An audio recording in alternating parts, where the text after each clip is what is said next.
Well, Packing Todd back in it again. I've got a different kind of saddle here to show you. It's a crossbuck saddle. I told you I'd tell you a little bit about it. But anyway, give you an idea. I've already got my old Brownie. You're getting to know him pretty well, and me too. He's a little tall for me. But I'm a normal sized guy if you ever met me in person.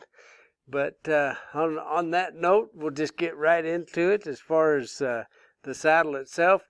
The crossbuck saddle typically is made out of wood. It can be made out of pine or any hardwood, but it actually is just an ancient saddle. And again, I pointed this out on a few other things, but of interest to me is the history. Of course, it was brought over by the Spaniards. That's what they were using in Europe in order to pack with and that sort of thing.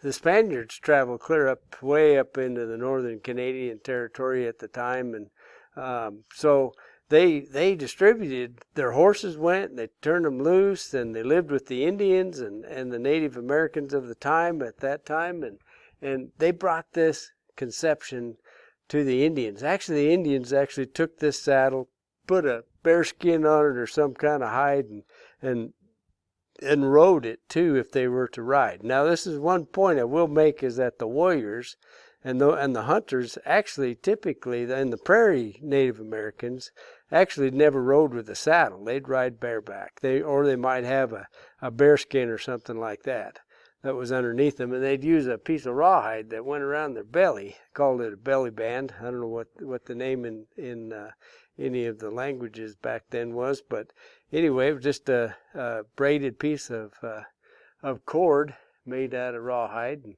they'd stick their knees through it.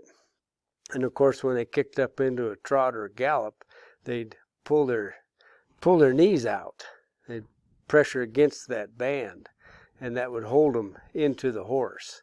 And I think that's probably, they were so successful as horse people. The Plains Indians were amazing that they could make a horse do anything. Is that they just became one with the horse in everything they did. And that's one of the reasons they were able to do that, is because they were on top of the horse, but they were just a piece of the horse when that all came down.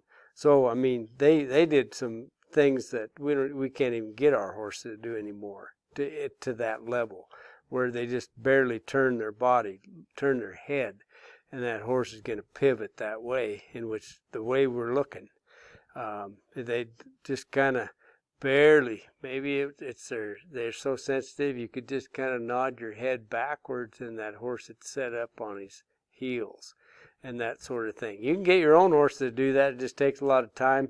They used to, take young foals and be working on them all the way up through there and never quit. So a finished horse was worth a lot in that culture, just like it is today. But anyway, here's the crossbuck saddle. Here's the tree, the whole tree. It's got two bucks. Here's the front buck and the back buck. Crossbuck, crossed together like that. That's so that you can hang things over, drape things over both sides of it. And we'll hang some panniers and that sort of thing on a saddle like this.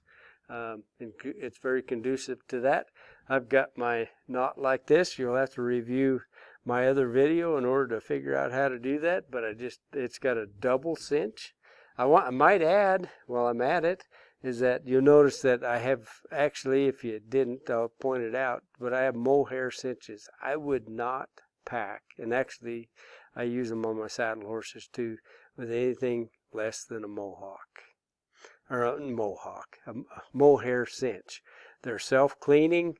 They are very durable. They won't rub. They don't get hard. You can wash them out really nice, and they go back to the natural and that sort of thing. And so a mohair cinch, essential. I would. That's a key ingredient, at least in my outfit. And that's with the neoprenes and everything else. They can just throw those all in the garbage. I'd rather have a mohair. Okay, so I told you one of my biases. I only have a couple. Yeah, right. Okay, so anyway, everything else is kind of set up the same. Typically, on most crossbucks, if you got one in the barn hanging out there and you throw it on, you go, "Hey, what happened? There's no quarter strap down here." Most crossbucks, for whatever reason, This was never included, but we put them on ours, okay? Because that will hold that britchin here so it doesn't work up under his tail and give him a wedgie, okay? Nobody likes a wedgie, by the way. I haven't been introduced to anybody that has, anyway. So anyway, that's kind of the same thing. We got a pad up here. Should be a little bit of back from where the hip bone is, or in this case, from the pins to the hips. This one's right down in the middle. It's nice and comfortable for that animal.